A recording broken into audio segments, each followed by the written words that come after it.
nos falou abertamente da reencarnação. Então, nós vamos ver que há sim no Evangelho 3 passagens sobre ressurreição. E Nazareno, como é que você está falando de reencarnação? Se no Evangelho o próprio Cristo operou 3 passagens de ressurreição. Quem se lembra aqui quais foram as 3 passagens?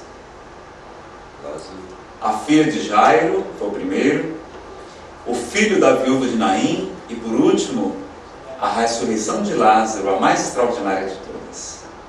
Nós vamos ver que nesses 3 casos não se tratava de morte, mas sim de morte aparente, do fenômeno hoje catalogado pela ciência como catalepsia ou como letargia, que se assemelha ao metabolismo reduzido dos ursos polares quando hibernam durante o inverno, de outros, das tartarugas também, de muitos outros que ficam num estado muito lento de metabolismo, onde quase não se percebem os batimentos cardíacos, e que na verdade se tratava de uma morte aparente. Porque se Jesus tinha, e eu acredito que ele tinha sim, mas ele não revogou as leis de Deus, se ele tinha o poder de ressuscitar os mortos, por que ele só ressuscitou 3 pessoas durante os 33 anos atribuídos à sua vida aqui na Terra? Será que só desencarnaram 3 pessoas em 33 anos em toda a Judéia? Claro que não. Muitas pessoas desencarnaram e o Cristo não as ressuscitou. Não ressuscitou seu pai José, que desencarnara muito cedo.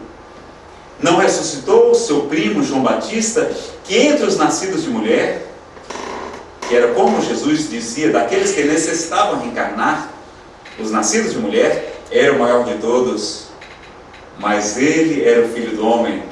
Ele era o Espírito puro que já não precisava reencarnar. Foi a primeira encarnação dele aqui na Terra, porque ele era um Espírito muito antigo, que precedera ao próprio Abraão. Antes de Abraão eu já era, mostrando que a alma, o Espírito pré-existe ao corpo. Jesus é mais antigo do que Abraão. E alguns irmãos de outras religiões dizem, não, somente Jesus salva, porque ele diz, eu sou o caminho, a verdade e a vida. Ninguém pode ir ao Pai senão por mim. Esquecemos que a melhor tradução do grego seria, eu sou o caminho da verdade e da vida. E que todos aqueles que seguem o seu Evangelho estão sim no caminho correto. E que muitos outros mensageiros ele nos enviou, Buda, Moisés, Krishna e tantos outros, que vieram falar também do amor, da felicidade, da caridade, da prática do bem. Então Jesus é mais antigo. Antes de Abraão, eu já sou. A sua frase mostrando que é um espírito muito antigo que presidiu a formação do nosso próprio planeta há cerca de 5 bilhões de anos atrás. 4 bilhões e meio a 5 bilhões de anos. Então Jesus opera sim esses 3 fenômenos, mas nós vamos ver o próprio Cristo dizendo que não era morte, mas sim catalepsia. Mesmo nas tradições católicas, nas traduções evangélicas, está lá escrito, na filha da viúva de Jairo, quando Jairo pede a Jesus para curar sua filha, quando chegam à sua casa, estavam todos chorando porque a criança havia morrido. E Jesus exclama, por que chorais e estáis em alvoroço? A criança não está morta, mas sim dormindo. E riram-se dele. Ele adentra aquela casa, e diante daquela jovem que estava deitada, semi-morta, ele, do alto da sua autoridade, superioridade moral, com energia, mas com amor, lhe disse, Talita cum, ou seja, menina, eu te ordeno, levanta-te.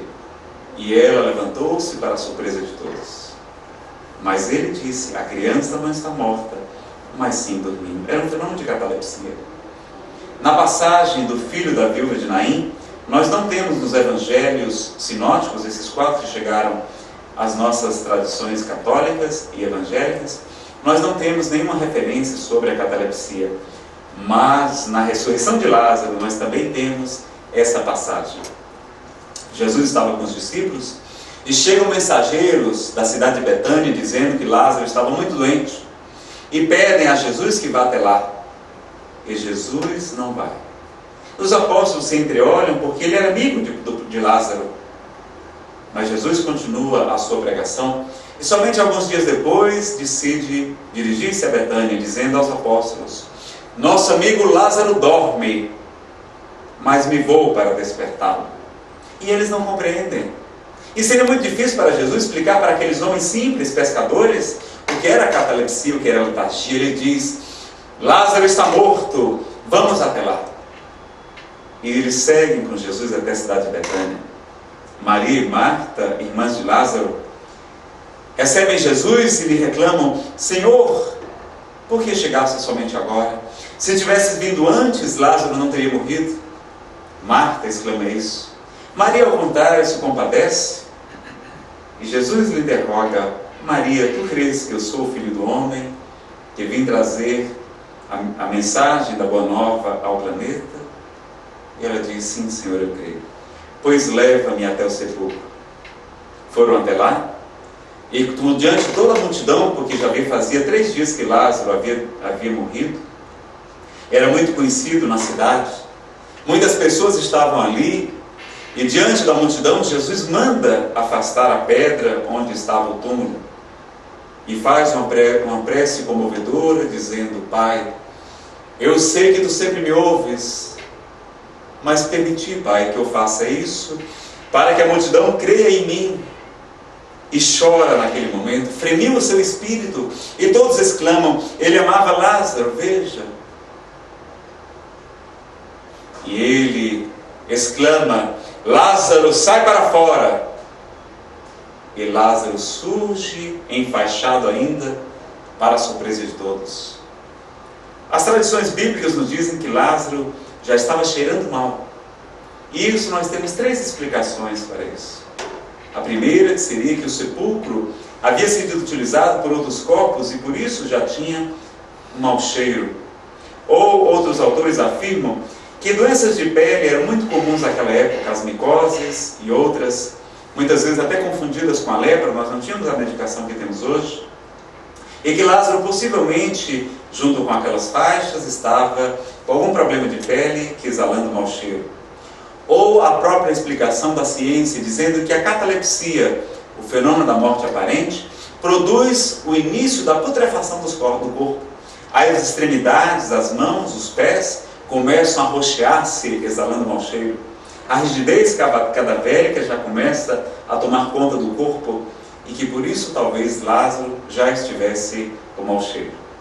Então, meus amigos, nós vamos ver que quando estudamos em profundidade a história, a ciência, a religião, nós vamos encontrar a reencarnação como sendo uma doutrina plenamente aceitável.